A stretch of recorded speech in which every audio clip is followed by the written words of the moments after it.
although I'm not necessarily sure Myers-Briggs is actually a real thing. So true. I know. I can tolerate a certain amount of untidiness, and then I just need to get it all tidied up. Yep. I feel like I think better when it's tidy. I'm sure there's research on that. So I'm a clean, but my husband is a anything but clean, and we share an office space. So that's always a fun exercise. I know my husband and I now share a home office space too, and he is much tidier than I am in the office, and even behind what's behind the office desk is all my doing, and it's not pretty. So anyway, some spring cleaning. Looks like some spring cleaning happened. Yeah. Oh, spring cleaning happening. People who love cleaning. I wish I had that gene. I'm telling you. Great. All right. I think maybe we'll give it 30 more seconds because I see folks still streaming in here. And I know we had a lot of people planning to join us today. Yeah, it's a really lovely list of people signing up. So welcome, everybody. I'm Michael, the person who you may not remember from the last time we ran a webinar together because I didn't show up. I was teasing Michael that I was going to show a little clip of his entrance last time because it was quite dramatic with a lot going on. Ceilings, hair, t-shirts, backgrounds. Look at me. I had a shower. I put on clothes. I mean, I pulled out all the stops for this. Yeah, I know. I feel like people tune back in just to see what I would do if you didn't show up this time, because I think last time people stuck around to see what was going to happen. Yeah. I appreciate everybody who was here last time and stuck around with us. Thanks for all the participation. Now we're really going to be able, those of you who were here last time are, I'm looking to all of you to put Michael on the hot seat with some of your hard questions about this stuff today. So get them ready, my friends. All righty. Well, I think we'll get going. It's 9:02. So welcome again, everyone, to part 2 of how to work with almost anyone. We're so excited to have everyone here today. If there were any scheduling conflicts that came up for you, not to worry. We're recording this. We'll send out a recording following this session. As well, if you've ever missed any of our other webinars or sessions, we actually host them on our website under the On the Airwaves section. So you can go and check those out there because they live there forever. My name is Shelby Brown, and I'm the Director of Client Services here at the Roundtable today. And I'm going to be your co-host for today, monitoring the chat and all that fun stuff. We at the Roundtable are committed to making an impact. And as part of our own commitment to ongoing reconciliation, in January of 2022, we partnered with Inspire.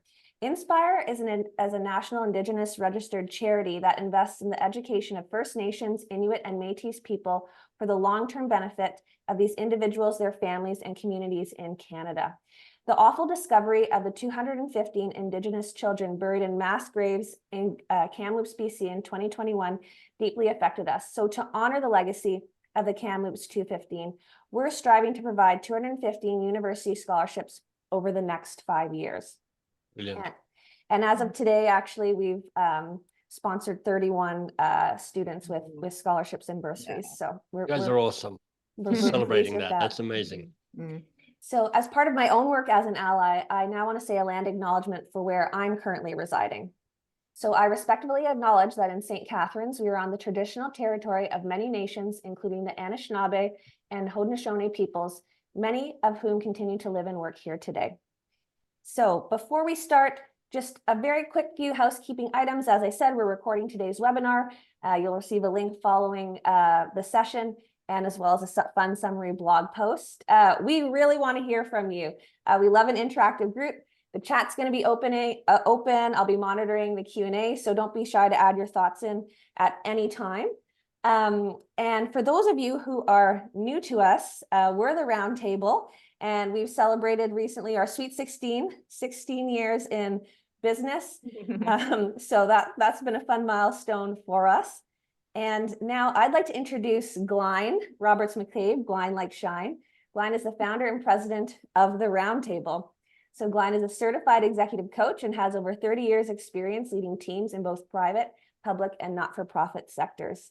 Glain is the creator of several multi-award-winning group coaching programs, including the Roundtable for Leaders, the Roundtable Catalyst, and the Roundtable High Performance Team Coach program, which I know many of you on the call today have had the chance to experience. As well, Glein's the author of 2 best-selling books, The Grassroots Leadership Revolution and Did I Really Sign Up for This? So Glain, I will turn it over to you. Thank you, Shelby. And I'm going to take away that headshot. There's nothing worse than a headshot, I find, when you're also there live. So we're just going to move on. So anyway, those of you who don't know much about us, I know there's a few new folks on the call. So I'm going to just kind of give you the quick synopsis, and then we're going to jump in with Michael, because I know that's what we're all really here for. But just as we think about leadership, you know, often leadership, it's not a current state conversation, it's a future state conversation that we're having with people. And we really find that it starts where people are asking us about leadership coaching and training, but what they really are wanting to do is to go below the surface and go deeper. And what they're trying to figure out is, how do we unleash, you know, the passion and the performance of our high potential leaders to really drive exceptional leadership? How do we make sure that we're tapping into the wisdom of our teams to create really strong performing teams, exceptional teams? And then finally, how are we building an exceptional culture where people want to come and stay? And so we help clients answer those 3 questions, but in fact, we want to go deeper than that, because really for us, it's not about the individual players. If you think about an orchestra, it's not about the individual musician in the orchestra, it's about the entire orchestra. And so our goal at the roundtable is to really help our clients unleash collective impact. And by tapping into the wisdom of everybody and moving away, we've got this notion of heroic leadership that's kind of been sitting around forever, military model, and really get to this idea of collective leadership. How do we rely on each other? And those programs that Shelby talked about are really part of a system that we use to help clients really go into a flow state, really stop wasting time and money on development, and really get into a flow state with the work that you're doing. And so if you're interested in learning more about the programs that we do, feel free to give us a call, drop an email, reach out to Shelby, myself, or anybody on the team. I think I've got a few of our coaches on the call today. We're always happy to help, see if we can help you. But let's go on to our main event, because our main event is the man with us today. And I'm going to leave Michael's headshot up here for a minute, so we can, you know, admire his headshot in the books. But Michael is an award-winning author. I think most of you are probably familiar with his, I think it's the biggest coaching book worldwide. Is it? Am I telling a story that, like, best-selling? I don't know. It's certainly the best-selling coaching book this century. And so it's sold 1 million and 1.2 or 3 million copies by now. Which is amazing. And it's self-published, which makes it even more miraculous that it's sold as many copies as it has. So when I wrote it, because when you write a book, it's almost impossible to guess how it will be received and how many copies you sell. People just make up numbers. I set myself a goal to have it regarded as a classic in the coaching world, and I think it's actually achieved that. So I'm pretty stoked. Not all of my plans come together quite as neatly as that. Well, it's a brilliant book. If you don't have a copy, I highly recommend it. I would hold up my copy, but it's actually at home. My husband's been reading it as he's kind of moving into the coaching space. So definitely pick up that book. We're here to talk today about how to work with almost anyone. Glain, before you tell people to pick up, I'm actually going to talk at the end of this session a reason why you should pick up a copy, but not now, but next week, because there's some bonuses associated with it if you buy a copy next week. Yes, which I'll explain in a bit more detail. Good point. So get off Amazon if you were jumping over to Amazon. Exactly. Just wait, and yeah, Michael's got a whole bunch of bonuses. So here we go. I'm thrilled that you're here. I mean, we've known each other, and we've been just because I showed up this time. That's why you're thrilled. Yeah, but you know what I love about you, though? I mean, I love a lot of things about you, and I admire a ton of things about you, because you are so unapologetically you in a space which is kind of often marked with people kind of being a version of themselves. Right. You know, I really love that about you. I love the other thing that I really respect, and I think it really resonates, those that are on the call that are with the round table, know that we're very big on practicality. It's like, here's all the theory, here's all the ideas, there's great academic thinkers out there, but how do you go and make this stuff real? What I love about your work, though, is that you do that and you live it.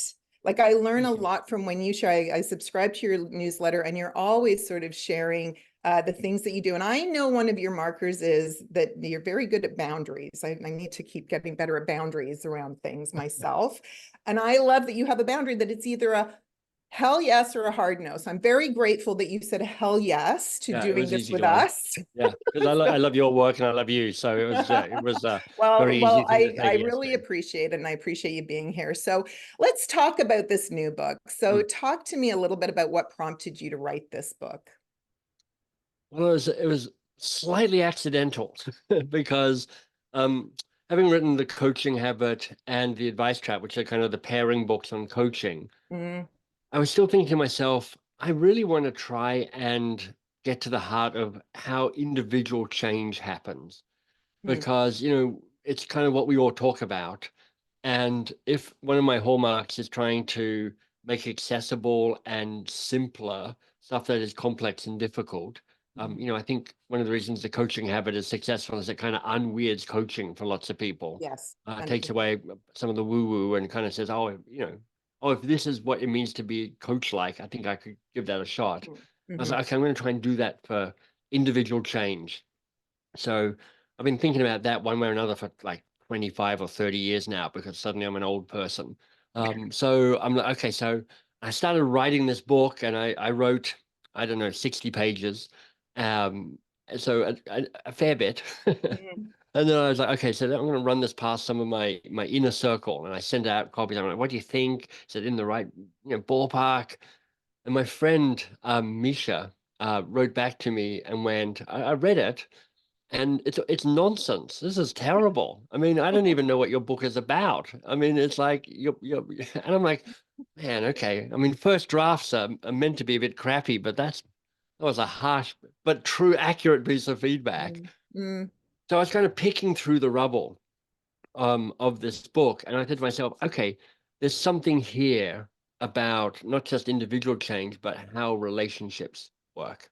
mm, And I realized that I had a tool that I'd been using for 25 years, a tool that actually had been taught to me, a version of it by Peter Block, who's one of mm. my kind of heroes in this space. Yeah, 100%. Because, he's like prickly and grumpy and fed up.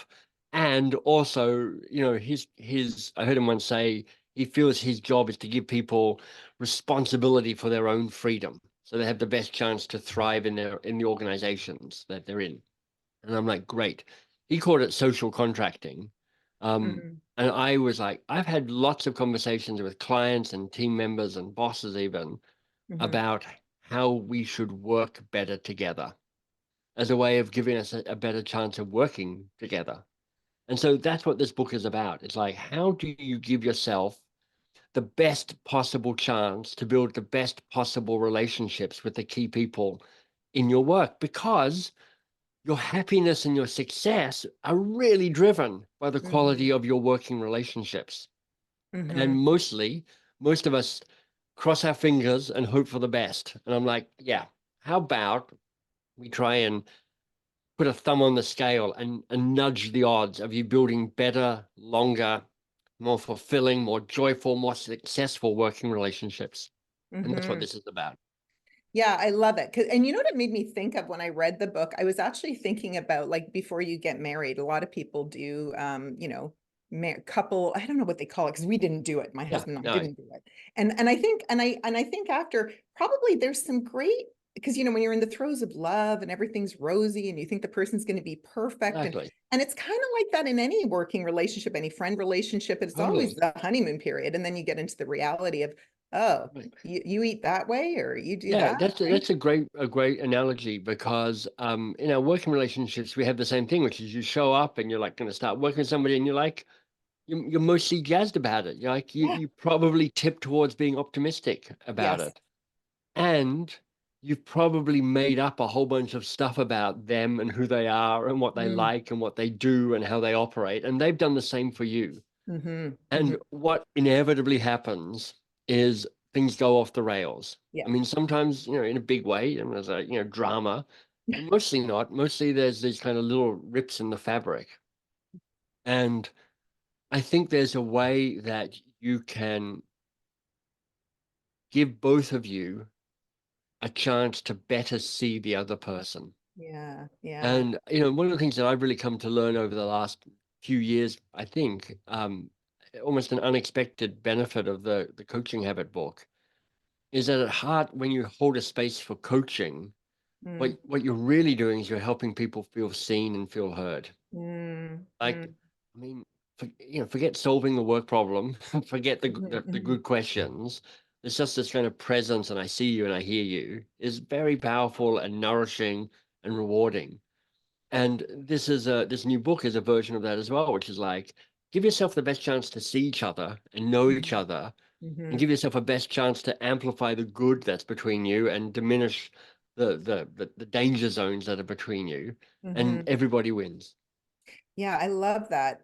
What I also found interesting, and I think you're such a word master, and the fact that you talk about the best possible relationship, like that to me sounds very intentional. So talk to us about that word possible. Yeah. Well, um, I suspect in the world of thought leadership, Mm. there's a tendency to hype. Yeah, yeah. And it's why I couldn't call the book How to Work with Anyone. I'm Right. like, I wish I knew how to work with anyone, but I have so Totally. many failed working relationships in my past Oh, that it is absolutely apparent to me that I do not know how to work with anyone. And mm, it's like, it's unbelievable. Somebody says, I mm. can tell you how to work with anyone. You're like, I doubt it. Yeah, I've yeah, got yeah. three people immediately who come to mind where I'm like, there's no way that person and I will ever Yeah, work. yeah, yeah. Like if they saw me in the middle of the street, they're pressing the accelerator, right? Yeah, That's exactly. And the idea of a BPR, a best possible relationship, Mm, it comes from this understanding that between you and another person, there's potential. yeah. And there's a different amount of potential between you. But me and person A has this much potential, and me and person B has this much potential. Mm, And what you're looking to do is kind of expand and fulfill as much potential in a working relationship as possible. And mhm. so, sadly, not every working relationship is going to involve, unicorns bouncing around a meadow, burping rainbows. I mean, it'd be great if it was, but Great no. visual. We have a bell curve. And you've Mhm. got some amazing relationships at one end, and some slightly sucky relationships at the other end, and most of them are in the middle. And what I'm thinking is, how do you make all of them 15% better? Yeah, yeah. 15% more resilient, 15% more authentic and vulnerable and helpful. Mhm, Not only does it keep the really great ones shining longer, it makes mhm. all the ones in the middle, which are okay, better and more fulfilling. And importantly, it can make some of the ones that are tough at the moment and make them suck less. It can move the tough relationships from unworkable to workable, from unbearable to bearable. Yeah. And so part of what and this is the last point I'll make on this, Glain, is like, there's a truth about what I'm teaching here, which is it's simple but difficult. There's all sorts of reasons people go, yeah, it's hard to talk to somebody else about how we should work together because it's a bit weird and I haven't done it before and Mm, it's a bit vulnerable and it could go wrong. And what I hear and what I noticed in myself is that there's all sorts of ways you say, yeah, I can't do it with this person. And you start eliminating like most of the people you work with because of complications. yeah. And I want to try and make the pool you're willing to try and make a better relationship with as big as possible for their sake, but also for your sake. Yeah. You know what's coming up for me as I'm listening to this is I think about trust and the role trust plays in this. Because as I'm playing it forward and I'm thinking about people that are on that lower end of the bell curve in my life, Mm, I think one of the barriers that I have around having that, the keystone conversation, which we'll get into in a minute, is really, I don't know though if I trust your motives around this and if you really right. want to kind of meet me halfway. So what do you kind of, how did we start to get over that? Because I feel like that's a bit of a barrier for me personally. So Yeah. Well, I think you listen to your gut, mm, but don't believe that your gut is the whole truth. mm, You have a vested interest. You're mhm. kind, that saying like the brain, I always think that the brain is the most important organ in my body, and then I realize who's telling me that. The Right. brain has a the brain has a vested interest in keeping you safe. 100%. And so there's a kind of biological imperative to say, look, if I'm not sure, Mm, retreat. That's kind of the fundamental wiring at a neuroscience level, which is like 5 times a second, unconscious level. Your Yeah. brain's going, is it safe here or is it dangerous? And so anytime it's dangerous, it's going, just be certain. Why don't we retreat so that you don't die? And um, this is, there's a parallel here also to Adam Grant's work around give and take, where he's Yes. like, there's there's a way you can give that still protects your boundaries and protects who you are and is generous without being depleting. And there's a way that you can give which depletes you and diminishes you and is the least successful way of giving. And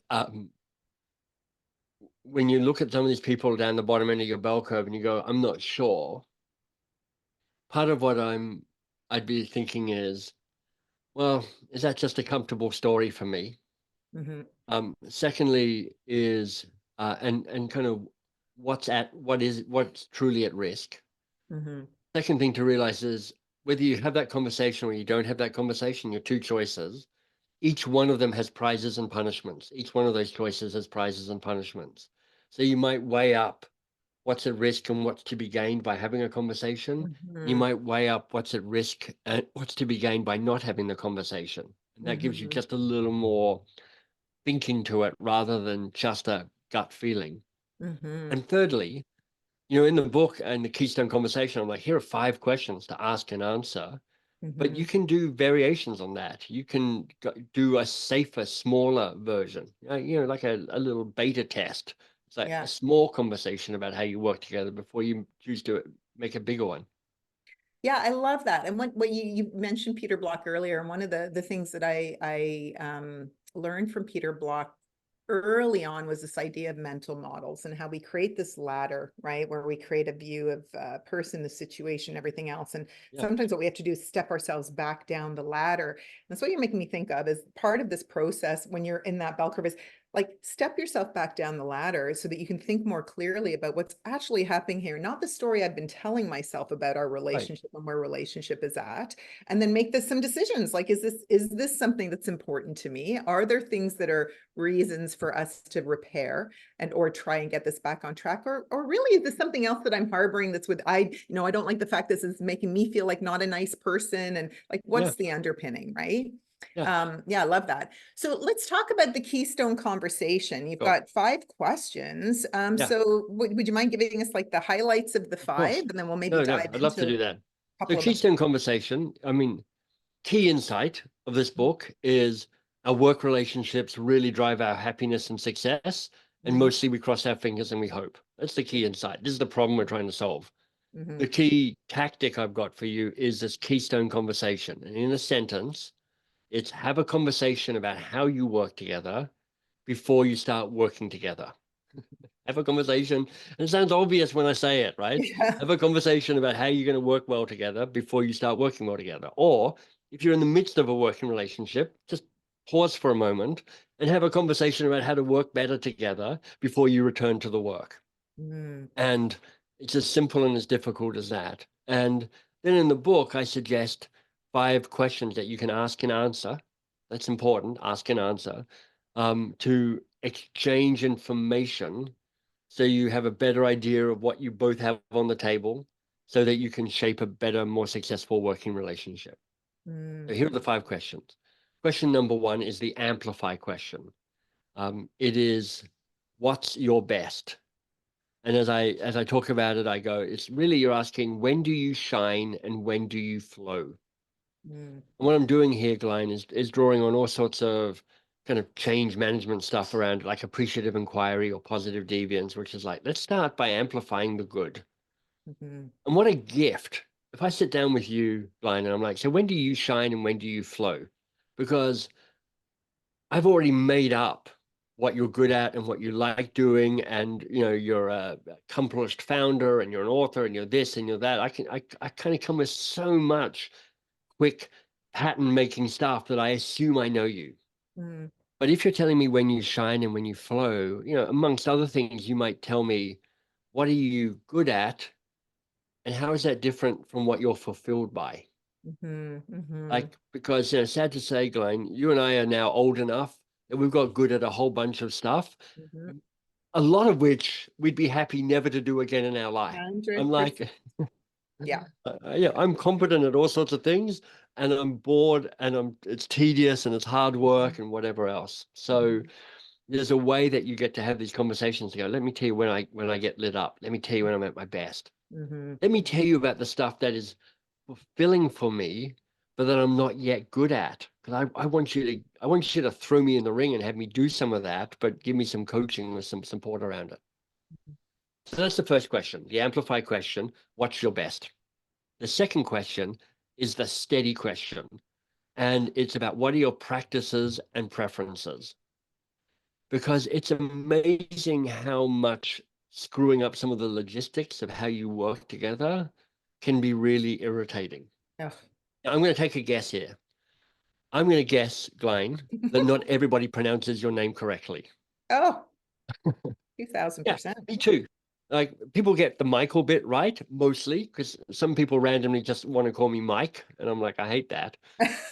But my surname is Bungay Stanier, but it's missing a hyphen. But when I got married 30 years ago, my wife and I combined our surnames together, and it's like great, but also causes confusion. So, my company is literally incorporated as the Banging Spaniel Corporation because I once got a letter addressed to Professor Michael Banging Spaniel. Oh my gosh. I know. How good is that?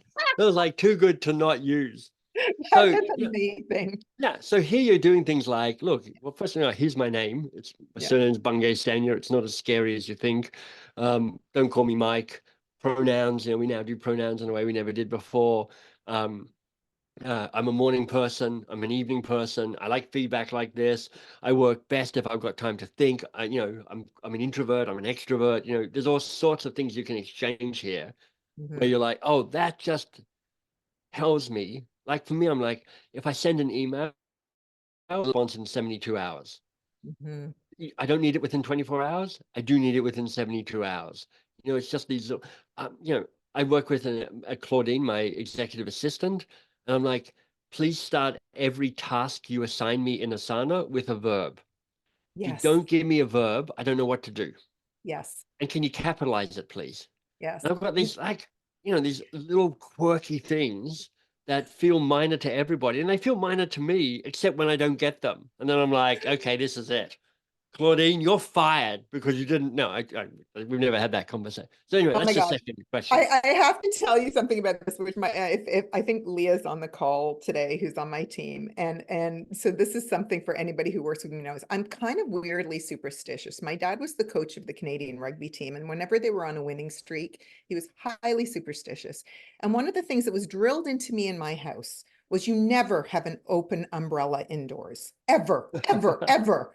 And I walked in the office a couple of weeks ago and open the door, and first thing I see is an open umbrella, and I literally lost my mind. I'm like, who's brought this open umbrella? And then there was a second one, and literally Ashley and Leah are looking at me like I completely lost my brain. But it's so funny how these little things, and then Colleen, who's worked with me for a while, goes, do you not know Glain? Do you not? She's into astrology. She's like, Right. this is Glain in a nutshell, right? But it's like these sorts of things, and they come up, and often I think the thing about forcing yourself to actually get clear in your own mind about your steady is that there's a lot of things that are just very subconscious or like the thing about capitalization or whatever that almost they don't even dawn onto you until you're forced to really think and articulate those little irritants. I love that.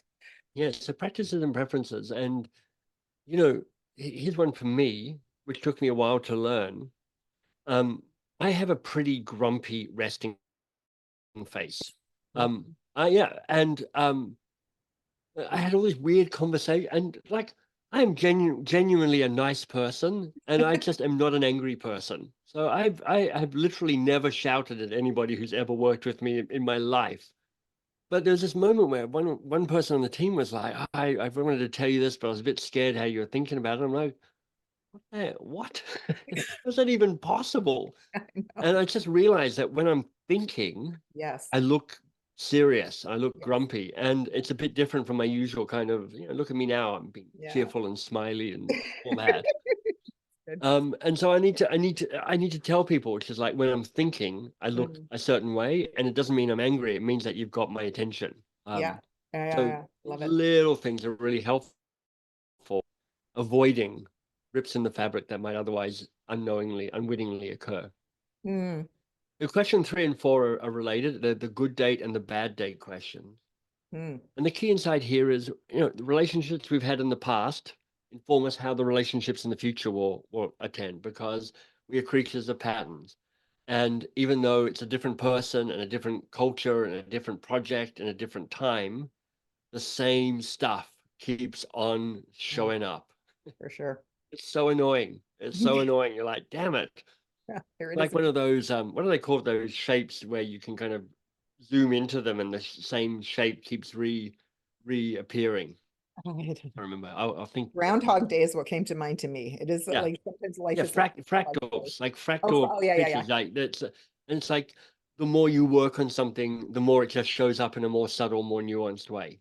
100%. So the good day question specifically is, what can we learn from past successful relationships? So let's say, Glain, you and Shannon's the CEO of Box of Crayons, a company I started. And you're like, we're planning a collaboration together. And because you've just come back from Arizona, where you went to the ISA conference, the big learning and training thing, and you'd all been drinking margaritas around the Yeah. fire pit. And And so I love Shannon, so I it's love all Shannon too. yeah. And you're like, and because you're classic visionary owners, you're not that good at actually understanding, implications and time and money Oh, and anything. So you're like, oh, I've got these amazing ideas. yeah, yeah, yeah. And so you and Shannon, because this is just me telling my story, because I've done this so many times, it's annoying. You come up with these great ideas to collaborate. What would be really helpful is if you went, when you've successfully collaborated with other training companies before and it worked really well, what happened? What did you do? What did they do? What didn't you do? What didn't they do? There's this exchange of information to kind of go, what brings out our best? Because collaborations are doomed to fail most of the time. Absolutely. And it's really helpful for you to name what the other person did that really contributed to the health and the strength of the good past relationship. Our bias is to take more of the credit for it than it's actually ours. So start by telling the person what the other person did in the relationship. And then the bad day question, you can guess what this is what can we learn from past frustrating relationships? And let's face it, most of the time we try and bury those. We're like, la, la, la, la, la, let's pretend it never happened. But it's so helpful to go, this is what it's like when what happens, how a tough relationship plays out for me. These are the things that wind me up, trigger me, annoy me, frustrate me. And here you want to start with you first. Here's how I collude in dysfunctional relationships. Here's my responsibility and how I keep showing up when relationships don't work. And what a gift that is. Like, can you imagine somebody going, let me tell you how I screw these relationships up? Yeah, yeah, I'm yeah. like, great. So we should try and avoid that. I feel like these two questions they'd also be, if you spun them maybe like slightly differently as interview questions to really help understand if people, how they're going to fit within the broader culture and the context of the organization and the ways of working and things like that. Like it could they would be really great. unearth some interesting things, actually. Well, there's no doubt that, in interview questions, interviews are notoriously tricky. Yeah. Because some people are just good at interviews Yeah. and bad at their job, and other people are great at their job and terrible at their interviews. But, my understanding is the more you can, A, get real stories from the past, and B, Yes. test their real skills in real time, the more Yes. likely you are to have a way of triangulating and kind of getting a better bearing on that other person. Yeah, And if yeah. you can imagine, like, tell me about a hard working relationship from the past, and tell me about your role in that. Yeah. Yeah, yeah. In nothing else, you're going to get a read on their level of emotional intelligence, their self-awareness. Yeah, yeah, it's great. Okay, and so And then the fifth and final question is the repair question. yes, important. It is important. I dove deep into the work of the kind of the big names in the world of romantic relationships. So like Esther Perel and Terry Real and Dan Siegel and John Gottman, Mhm. all of these people who've really spent a lifetime understanding how romantic relationships work. Mhm. And if there's a kind of common theme across all of their work, there's a kind of two-part insight. Part one, most of us, the relationships that thrive are the ones that get repaired. Mhm. Part two, most of us suck at repair. Yeah. Most of us kind of go into, lizard brain, like either retreat or attack. Yes. And if you can get better at being the person who re-bridges when something's gone wrong, Yeah. that gives both of your relationships a chance, the relationship a chance to thrive. Yeah. And the power of the question, how will we fix it when things go wrong, is first of all, it's like things will go wrong. It feels okay right now, but things will go wrong. Yeah. And secondly, it's an implicit contract between the two of you to fix it when things go wrong. Mhm. Mhm. And you're really, and then here's the big win. There's a short-term win and a big-term win in this conversation. The short-term win is you get data that's informative to you around, okay, so I've got a better read on who you are now. But the bigger resonant win is you're giving each other permission to keep talking about the health of the relationship. Yeah. When you ask the question, how will we fix it when things go wrong? You've now given each other permission to admit things have gone wrong. Yeah. And so you give yourself a chance to fix it when things have gone wrong. And that can be the big unlock in this conversation. Yeah. And I think we have to assume things are going to go wrong, right? I Yeah, mean, I think I think what I love about this, and again, I probably, my bias is I love it because it's so parallel to a lot of the stuff we talk to people about, is intentionality. The core yeah, of our leadership model is be intentional, and it's this right. intentionality. And I think for some of us, I'm one of those avoiders. Like Me my too. husband, he's great. He will say we need to talk about this, and he's the one. It's kind of almost a role reversal, stereotypical role Yeah. reversal, What a right? gift that is, right? When It's a somebody's huge like, gift for me. let me It's put, a let's huge gift. force the issue around here. Yeah, You're like, oh, and thank like we're God. going to talk about this and we're going to wrestle through. So I think if you don't have that, like within the dynamic of your relationship and work wise, it's so like to create that permission that we are going to figure this out before it goes wrong. We're going to Yeah. have these ways of working before we get to that point. And sometimes I think people feel like it gets to the point of no return. And how do I raise it? How do I surface it? And if we've got this lexicon, we're able to do that, right? We've got that little Exactly. legend. So folks, if you've got questions, Well, I was if going you've to got say, if there's a questions, throw call to some questions in the action, chat. I'm sorry, I'm talking over Go you. ahead. Yeah, no, go ahead. So Glain said, if you've got questions, throw them in the chat or throw them in the Q&A for us, and we'll wrestle with those. But I was going to say, if there's a general call to action from this book, Mm, it's it's be intentional. So really, yeah, resonant with what you stand for, yeah, but it's also be the person who takes the first step. yeah. Um, So true. there's a saying I heard, which I love, which is nobody likes to be the first person to say hello, but everybody loves to be greeted. And I'm Right? like, oh, isn't that good? So Oh my it's like, be gosh, the so person who true. says hello, be the person who says, I'm going to try and make this working relationship better. Because what you'll find is most people want to have better working Yeah, relationships with you and yeah, in general. There's not yeah, a whole lot of people. I mean, there are some, but there's not a whole lot of people sitting here going, my job is to have these working relationships suck because yeah, I'm evil and I wear black a lot. yeah, yeah, yeah. It's like people know that they just may not have the same courage and emotional intelligence that you have. You wouldn't be Yes, on this call if you weren't that person. yes, And being the person who's brave enough to go, bit awkward, but could yeah, we? That can yeah. be a great gift. Yeah, and I think having those phrases, right, to be able to open it up and have the conversation. You said that so much eloquently. Sometimes when I'm talking to leaders and they're talking about conversations they're avoiding having, I say, well, you know what? Sometimes you just have to be the grown up. Like sometimes Yeah. you have to be the adult in the room that's going to go and say, okay, we need to talk about this, right? So I always the tool I give, I mentioned it before, I'll mention it again. I go, okay, well, you got a choice. Have the conversation, don't have the conversation. They're yeah, both valid choices. yeah, Every yeah, choice you make here, but also in life, has yeah, prizes and punishments. What are 100%. the prizes and punishments of not having that conversation? Yeah, Now, yeah, what are the prizes and punishments of having that conversation? yeah, Now, on balance, what do you want to do? Do you want to have the conversation or not have the conversation? Yeah. Yeah. I think that again, you can get me think of other, things like I think of Susie Welch in her 10-10-10, right? Like, how am I going to feel in 10 minutes, in 10 months, in 10 years? Yeah, If exactly. I have it or don't have it. 10 minutes, it might be uncomfortable. 10 months from now, I'll probably have forgotten it and I'll be worrying about something else, right? Yeah. So Benedict asks, is there a handy acronym for the 5 questions? Yes, it's SPRING. No, it's not. I do not have a handy acronym for the 5 questions. Sorry. No, let's see. Let's see. We've got the amplify question, the steady question, good date, bad date, and repair. No, I got nothing there. Yeah, I know. And you couldn't even really reorder them.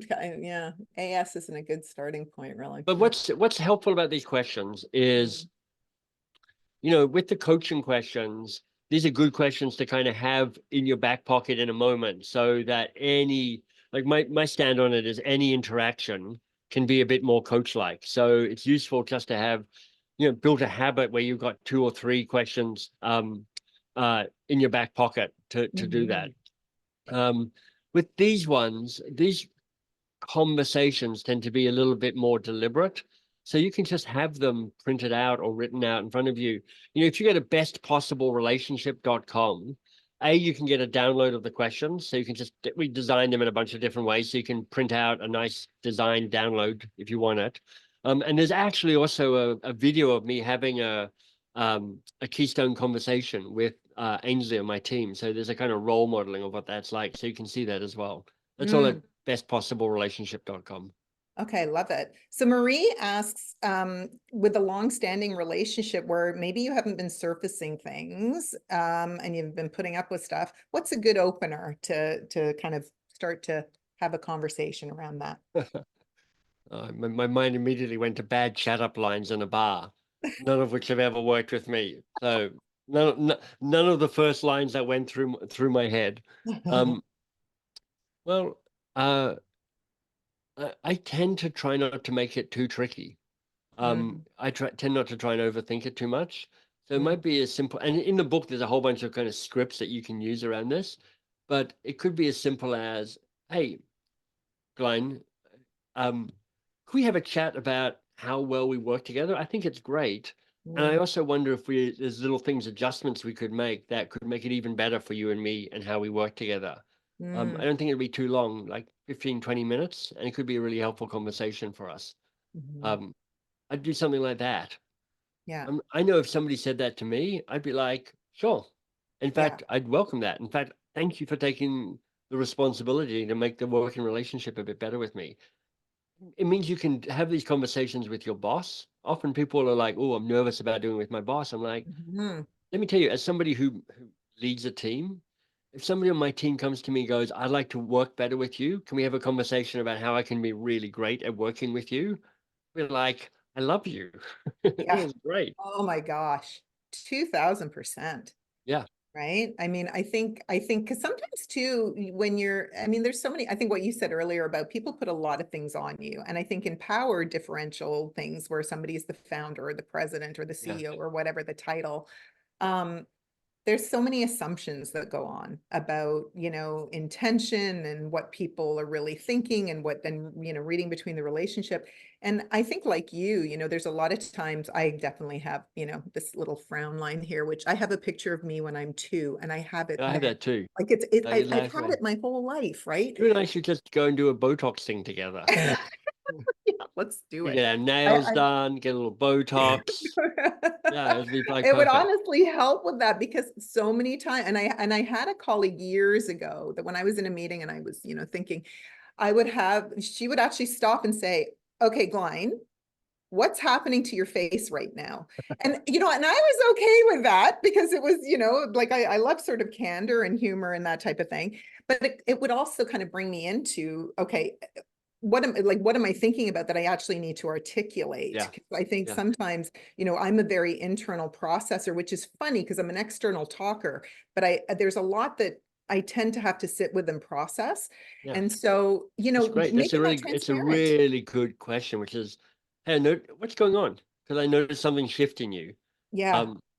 It's a strong indicator of I'm really present with you and I'm curious about it and I'm not making any assumptions. And Yeah. it just, you're like, coaching, so often you're just giving people space to think Yeah. and space to articulate. Yeah. And I when you think go, what's just happened there? I noticed something shifted. That's really powerful. I think that's so huge, right? Not when we let those moments pass. I was in a client meeting yesterday where three of us were on Zoom and two were in a room together on the Zoom call. And I was talking about something and then they were on mute and I could see them talking to each other. And there's a part of me that I don't know what it is, something about maybe it's a status thing with me where I want to kind of keep going and holding the room. And in that moment, I stopped and I said, okay, ladies, are you with me or are you Yeah. on to something else? And because they're busy executives and they're typing on stuff. So I don't know, they're talking about a meeting they have to go to. But immediately they came off me and said, no, no, no, no, like we're totally aligned. We love this idea, da, da, da, da, da. And so I think, but I could have started creating a story in my head. I could feel the story coming on. Oh, they're not that interested. I'm boring them. They're thinking about some meeting they got to get to. So I think this idea of like really being courageous enough to kind of call that out, take a pause, check in, can also save us a lot of damage down the road too. It's one of the, I would call this a masterful coaching skill, because it requires a certain amount of presence and confidence.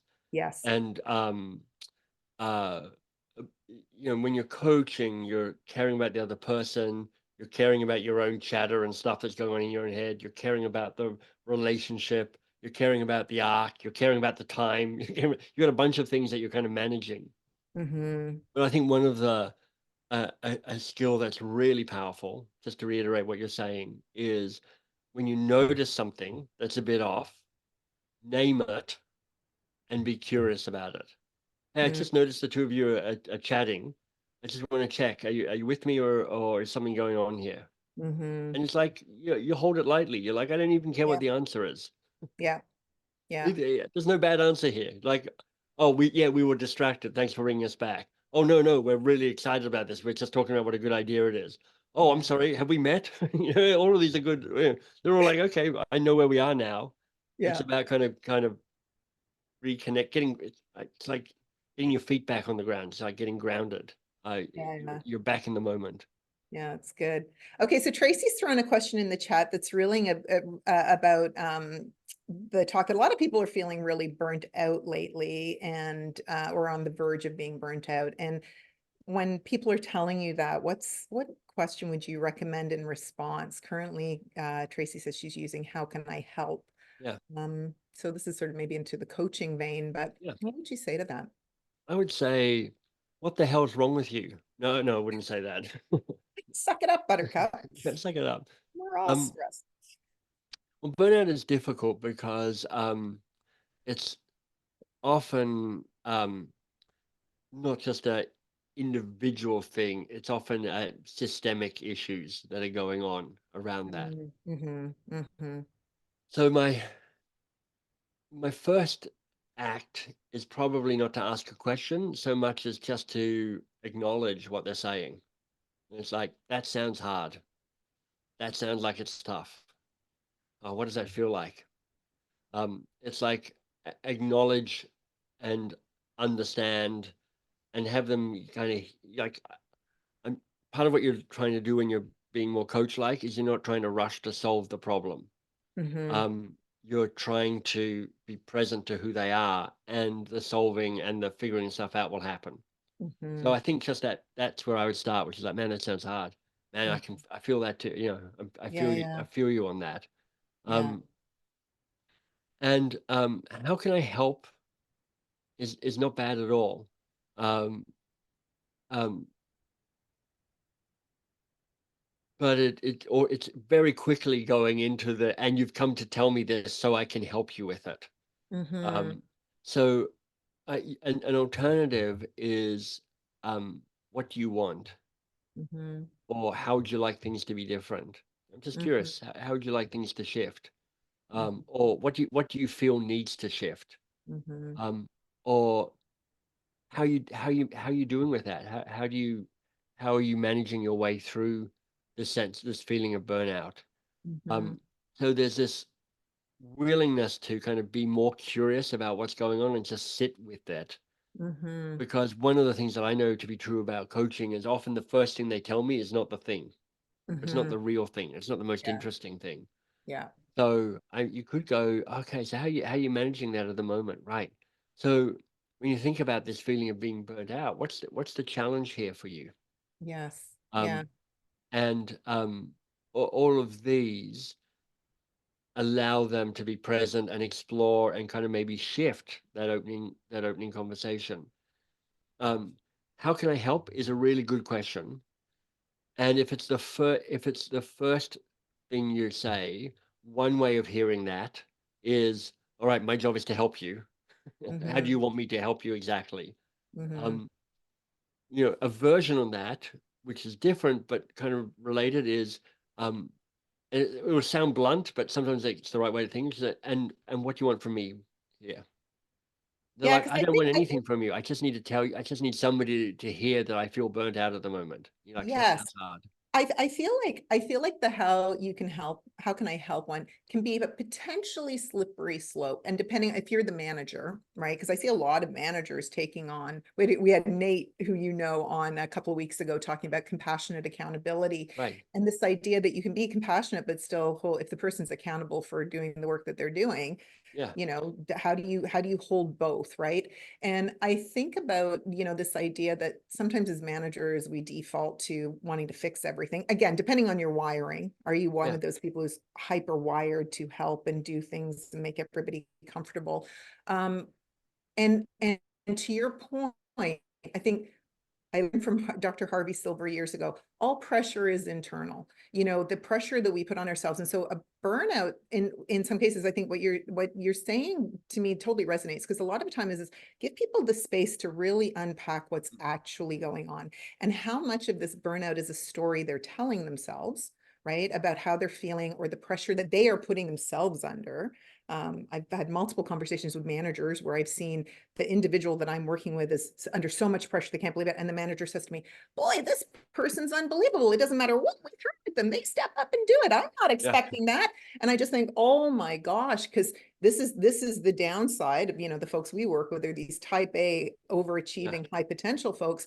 And so some of it too is like what's real about this situation, what's not. And so if you can hold space, I love that suggestion of hold some Yeah. space, give them some space to actually think it through, which is great. Okay, the Fine. questions are coming in fast and furious. I'm gonna Right? make a gratuitous bridge to what we're talking about with the coaching habit, because we're kind of getting into coaching a little bit. Yeah, So I want people to hear this because it might be helpful for them.